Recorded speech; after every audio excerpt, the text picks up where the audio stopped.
Welcome to the Marketing Millennials, the No BS Marketing Podcast. I'm Daniel Murray, and join me for unfiltered conversations with the brains behind marketing's coolest companies.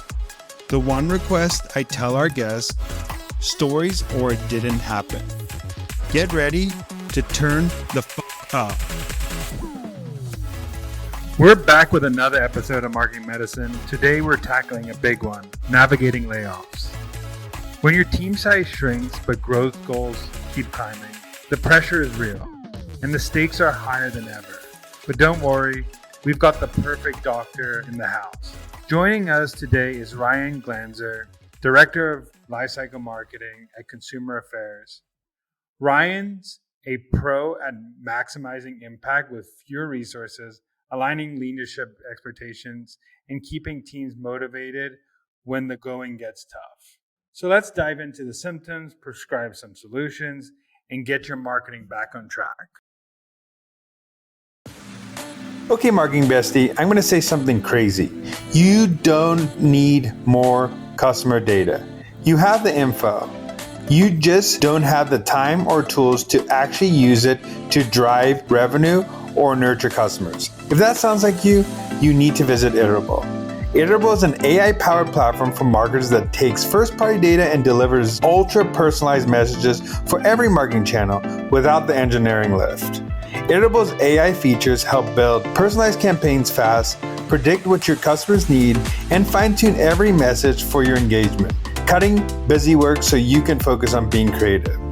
It doesn't matter whether you're using email, text, in-app, web, OTT, or all the above. It all works together seamlessly. Most importantly, Iterable is super simple. No coding skills needed. No wonder brands like Redfin, Priceline, Calm, and Morning Brew all use it to put their data to use. If you want to make your data work for you instead of the other way around, head to iterable.com/TMM. TMM for the marketing millennials. For helpful resources and sign up for a demo. That's iterable.com/TMM. Okay, Dr. Ryan, first things first, let's diagnose the problems. Layoffs don't just cut headcount. They create a ripple effect that can derail even the best of the teams. So what is challenging about the current business environment?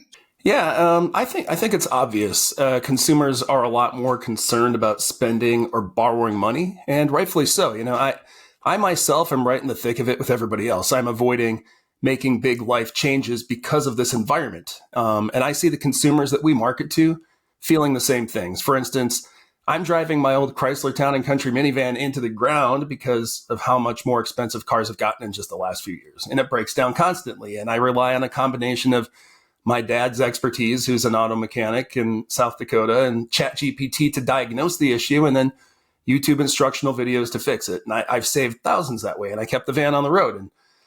And likewise, my wife and I are reluctant to move out of our starter house, even though our family has outgrown it because of the amazing mortgage rate and the low price tag that we received way back in 2012. We live right in Austin. We couldn't find anything within 50 miles for anywhere close to what we paid back then. So even if we did a big cash out refi in 2020 to make some improvements, and it was a super low rate even then. So I really struggle with the idea of taking all that equity we've built in this house, cash out, and put it all into a more expensive house at a much higher mortgage rate. As much as we need more space, it doesn't make sense. And those are two prime examples of challenges I have to overcome in my job too. I myself can't be convinced to do these things, yet some of the things I deal with my job every day is partially to convince consumers to do big things like this, take out loans, consider warranties, take the plunge on big ticket purchases, and et cetera. And, that's where it gets really challenging. Things that I observe daily at my company. Consumers are reluctant to home shop because of the high mortgage rates. Consumers are more hesitant to spend on big ticket items like a walk-in bathtub. Consumers are afraid to get locked into 3-year contracts with medical alert systems and home security systems. Before, in my line of work with lifecycle marketing, primarily email, some of these products and services didn't need much more than a little nudge or prompt for a curious consumer to consider. But now it takes a lot more education and convincing. Consumers were way less risk averse as recently as 2021 or 22. But my job, we're here to help consumers in their times of need. And if I've done my job as a lifecycle marketer, then they will remember consumer affairs and will be top of mind when they are comfortable taking that next step, hopefully soon. Yeah, and one of the symptoms of this current business environment is that you are working with less resources, and when you're working with less resources, you also have to hit the goals. There's no scaling back the goals. So how are you achieving goals with fewer resources? Yeah, for a little additional context, as recently as July of last year, 2023, I had 5 direct reports: a dedicated designer developer, a dedicated automation specialist, a dedicated deliverability expert and integration specialist, someone dedicated to copywriting, running a small SMS and push program, and our subscriptions, and then a darn good intern who was so advanced I just threw her into the fire and treated her like the other 4. And then there was myself, who had the luxury of attending meetings, gathering ideas, overseeing the database, managing a send calendar, etc. So my team would have been, they would have been quick to tell you I could not keep my hands out of the actual email builds too, or any of the other aspects really. But there were 2 periods of downsizing. In September 2023, we lost our designer to a downsizing, which, truth be told, was a bit of a luxury item for us. She was awesome and so nice to have, but we were able to absorb that loss relatively easily. And then the next person, as you'd expect, all internships come to an end. So she was out the door. And then a little bit of a reorg sent another of my reports to another manager to focus more on the implementation of a CDP. And then May 2024 downsizing was the end for my SMS copywriter guy. So now it's just me and one other person, Sydney Smith, a very gifted jack of all trades email marketer with extensive experience in many areas. So between the 2 of us, we've managed to get by without giving up too much in terms of revenue, but it has been a lot of work at times. To more specifically address your question, though, how did we do the same or better revenue with a smaller team? Well, first and foremost, we laid some strong groundwork during that time period where we had full resources that have allowed us to really rely on historical data and easily reuse a lot of the successful campaigns from the past. When I came over to consumer affairs in 2018, email was not necessarily a huge revenue generating channel, and I was a one-man team tasked with building it into one. Once I did, we built a team around me to take it to another level. And once we got to that level, email rolled up into a new lifecycle department, which in its prime had 10 full-time people. Since email prior to that lifecycle time was not expected to heavily contribute to overall revenue, we really had the luxury of testing and learning for essentially 3 years.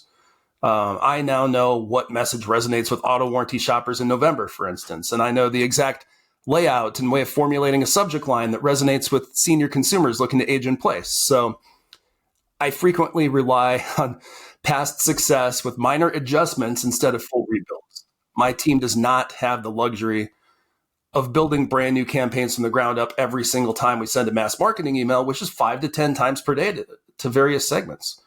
We find something that worked well before that we haven't sent recently. We tweak it and we get it out the door. Our most engaged subscribers are smart and they recognize an email the second or third time. So subsequent sends never seem to perform quite as well as the first. So we have to differentiate. And then I guess to a lesser extent, the second part to this is content. We used to be able to get by sending a lot of news. We have an in-house news team here, and it was great for engagement and brand building, but not super great for driving revenue. So now I use news more as a tool for staying in the inbox, sending it strategically to certain segments to keep our click-through rates high and our sending reputations in check. And not like before, where just everybody got news 2 or 3 times a week. So we have to weigh sending a strong engagement email with a strong revenue generating email, and the 2 rarely coincide as being the same email. So it generally has to be one or the other. If we need to hit goals, I send a revenue generating email. If deliverability starts to look shaky, I'll send news. The balance has been what's worked for my team. That's pretty impressive. And the other symptom I want to talk to you about is Leadership. When team sizes shrink but goals don't, you have to manage expectations up top. So how are you managing expectations with leadership to ensure their goals align with the reality of your team size? Well, I have been a bit of a squeaky wheel at times. I'll say that. Anytime someone comes to me and says something to the effect of, "Hey, performance looks light compared to some X time frame in the past," I'll be quick to remind everyone how things were different just a short time ago, both in terms of the economy and our team's bandwidth, and they know that. In turn, I've been told repeatedly, I will be given anything I need to succeed and keep at least the status quo with revenue. They've been very clear about that. You tell me what you need. I've been allowed to go hire a freelancer, an old buddy of mine from a past job. It's not anywhere as close to the same thing as him being in-house and in sync with the business, but it's still really helpful. I've actually been encouraged to use some other team members where possible and have done so. Even just last week, I had an analyst jump in and start doing some automation building. I've also been encouraged, we can go find some short-term contract help in 2025 if we need to. So really, leadership has been extremely accommodating. They understand the importance of our team's contribution to the revenue flow. And for their part, despite this being a fairly vertical company on the org chart, it's also flat in that I feel comfortable going to anyone in the company at any time for anything. I have an open line to the CEO. Last time I was up in Tulsa, we had dinner and I had a window to express, our wins and our struggles and our needs. And so the company's great in that regard. I'd say full-time headcount isn't the only way to keep revenue at a high level. Lastly, I would just say that I can't do every project someone requests. And my manager has been very quick to get on board with that idea. Saying no is okay. Someone may have a great idea, but if it isn't going to grow revenue, it's not sustainable, it's going to take a lot of bandwidth, we just have to pass and save it for another day. So it's nice that we have that buy-in, that we're allowed to skip things like that. Yeah, I think it just proves that what type of company you work for. If you have direct line to the CEO, they understand your contribution to revenue. A lot of marketers, it's hard for luxury, but it's cool to see that you are managing those expectations, but also having that direct line to share your wins. The next problem I know a lot of people have when resources are downsized, but you still have to hit your goals, is which is actually not really a problem, but you have to leverage it as tools.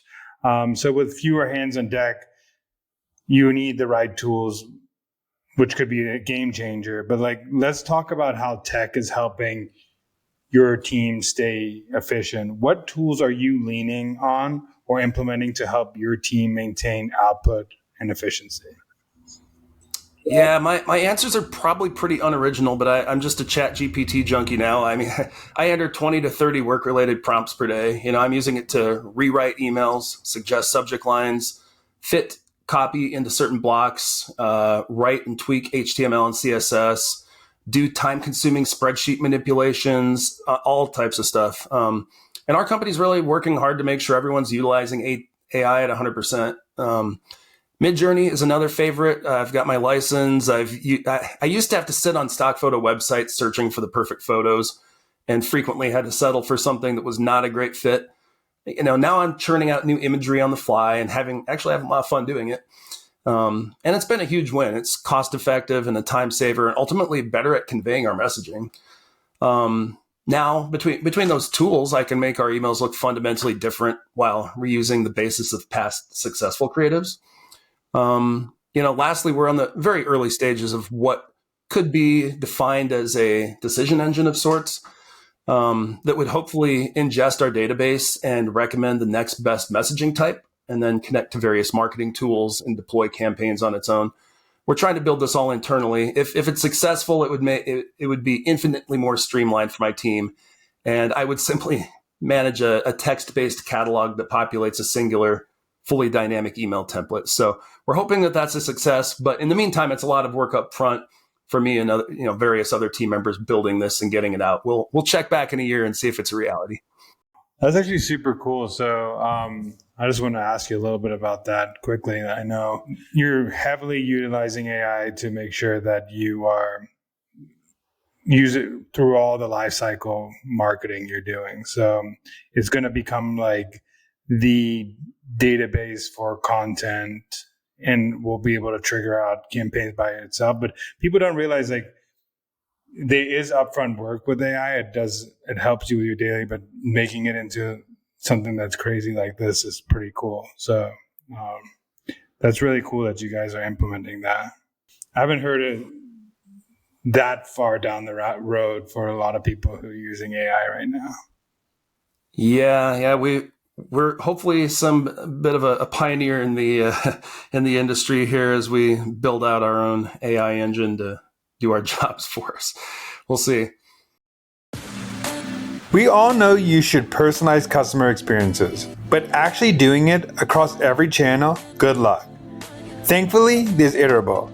Iterable uses all of your first-party data to talk to your customers across email, SMS, in-app, web, OTT, everywhere, all your channels, one place, seamlessly. Oh, and it has AI insights and features that make you feel like you have a super smart marketing partner that hustles to get things done. Personalization? Done. Cross-channel engagement? Duh. Go to iterable.com/TMM for additional resources and sign up for a demo. That's TMM for the Marketing Millennials. The next part is protecting your team. I know burnout isn't just about workload, it's about morale, motivation, mental health. How do you how you keep burnout at bay when pressure is high? So how are you managing burnout for yourself and your team during a period where you have less resources and still have the tough goals you have? Yeah. I try to remind myself, and it's tough sometimes, but I try to remind myself that I sit at a computer in the comfort of my air-conditioned backyard shed. While I look at someone like my parents, my brother, who farm 900 acres, and they're putting in 12 hours of back-breaking labor 7 days a week. So I've been there, and that's why I chose this line of work. But burnout for me means I'm tired of thinking of new subject lines for personal loans, and burnout for them means fixing a broken barbed wire fence at 7 a.m. and sub-zero January wind chill after cows broke out during the night. So putting in that perspective can help a little. But yes, burnout here is still real for sure. While the day-to-day of the job can look a little different at times, I've essentially been doing the same exact thing every day for 6 years, which is marketing the same dozen or so categories. And in a broader sense, the last 19 years across different industries, whether it was CD burners or golf clubs or 3D printers or hammocks. So I've gotten to be good at it, and I've been in high demand for other roles. I never dreamt as a fresh-faced entry-level marketing assistant in 2005 that I'd still be doing the same basic thing in 2024, but here I am. So for me, burnout is real. But me and my colleague, Sydney, we tag team the daily email builds and scheduling the best we can between the two of us. I'll take 3 or 4 days and take over the builds and the planning while she focuses elsewhere, and then we'll flip roles to a degree later on. If I were responsible for 100% of the builds and sends and revenue generation from the email channel, I would have been burned out a long time ago, and my colleagues would have absolutely seen it in the daily reports. But being responsible for 50, 60, 70% of it, that's palatable. And like I've said, luckily this is a great company to work for that I think understands a work-life balance. We've got unlimited PTO. We're encouraged to use it. It can feel like there's never an optimal time to take a day off for mental health, but we're always encouraged to do so. And you just have to move past the guilt and do it and come back fresh. But yeah, my teammate Sydney and I have each other's backs with that day-to-day of running this channel. And, personally, I also just drew a line recently. I said, I'm not going to work between the hours of 5 and 8 p.m. Never. Like 5 o'clock hits, it's family time. If there's anything that has to be done, work-related after hours, it's got to wait till after the kids are in bed. So those are some things that I've implemented that have helped to some degree. And I think we're staying fresh. Yeah, I think that's to put into shorter version. One is putting it into perspective. I mean, your family is doing actual hard labor where burnout's real wherever you are, but there's different types of burnout, and you could put it into perspective that you have a great tech job that with a great company, and then two, obviously having a great work for a great company that allows you to have PTO, knows what work-life balance, and three, having a teammate who you can have the workload, but also you've talked about earlier in this podcast, like you also have a really good leadership team that you can manage expectations with, say what you actually could do with the workload. They know that your team size has reduced, so they understand that you only can do so much, but you're also building out this whole AI thing, which is super cool, which is going to let you focus on more strategic things in the future. So that's awesome. Lastly, when your team shrinks, efficiencies in your workflow are pretty glaring. I want to talk about how to streamline and work smarter. So what changes have you needed to make to work more effectively and efficiently? Yeah, with both of my kids now in the same elementary school, I walk them to school in the morning, and then I go directly into my morning exercise routine. So when I come back and I log in at 8:05 or whatever, I'm in a great place mentally to start churning out my best work of the day. Like I'm never more productive than I am from that 8 to 10 time frame. And then after that, meetings really kick in. And there's a lot of Zoom meetings Tuesday through Thursdays for me, sometimes as many as 8 a day. And I simply can't afford to be 100% present in all of them. And I've begun sharing that with the team. It's like, I'm going to have the meeting on, but I might just be listening for my name and chime in where appropriate. Otherwise, I'm typically multitasking during meetings. I just simply wouldn't allow, it simply wouldn't allow enough working hours in the day if I was 100% zoned in and fully participatory all of the time. So unfortunately, like I wish I could be there, but that's improved my efficiency. And here's what happens for me. If a meeting comes up and I have to clear my plate, there's this little bit of prep time. So you're stopping whatever you're working on 5 minutes in advance. Then you're on the meeting for 30 minutes or however long. And when it's over, it's not like you just instantaneously pick up exactly where you left off. You have to exert quite a bit of brain power to build back up and get into that groove. So it's maybe 5 to 10 minutes post meeting before I'm back to where I was before the meeting. And then sometimes there's another one at the top of the hour. That's basically like, if there's a 30-minute gap, but it ends up being 10 minutes when it's all said and done. So meetings for me is just something I just have to do to get through my workday. As it specifically pertains to actual like big email builds, I'm starting to use automations rather than like forming 10 separate audiences and scheduling 10 separate emails. I'll just allow the entire database to flow through an automation, filter people out who don't belong, send others down the appropriate funnels based on whether or not they meet various criteria. And once you've got the framework of that built out, you can really just reuse it, copy it day after day. That's what I've been doing in Iterable.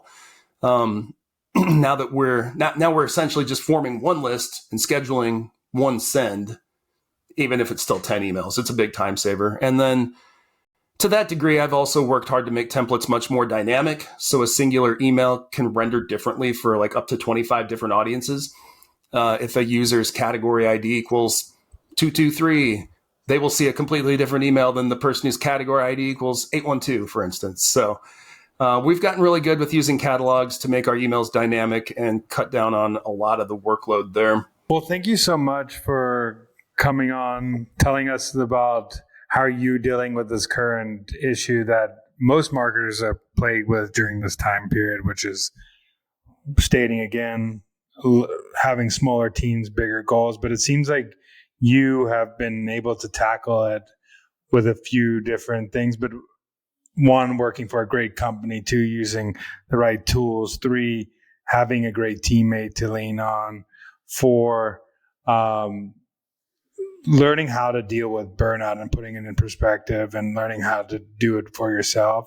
But thank you so much. Any closing thing you want to tell the audience on about this topic? Yeah, look, I should preface with this, should have prefaced the interview with this, but I'm a deep rural South Dakota farm boy from outside a town of 10 people. And I didn't grow up around corporate America at all. I grew up around people who spoke bluntly and in slang and laced with profanities and never wasted time on meetings. So, I never heard a single person growing up talk about KPIs. They talked about how they got 1,500 inches of rain or how there's a badger on the loose. So I don't talk the talk of a typical marketing professional. So I think there's something to be said for just that. I look at myself as I'm the same guy in the workplace on a Zoom meeting, in a regular meeting, that you would see outside the workplace. And I talk to people as every single person in the organization from top to bottom as if they're like my next door neighbor. And I think that's given me a little bit of an advantage in my career, and having some windows open, some other lines of communication open, is that I try to be friends with people first and think of them as a higher up or a direct report later, or a partner or whatever it may be. So that's been a help in my career, really, honestly. It's just that forming those sorts of relationships and thinking in that sort of way, which I think has probably helped as we deal with some of these tough issues, layoffs and things like that. So I actually love that. I think that's this is especially where the world of marketing is going right now, where there's all this AI, people are losing trust in institutions. Like,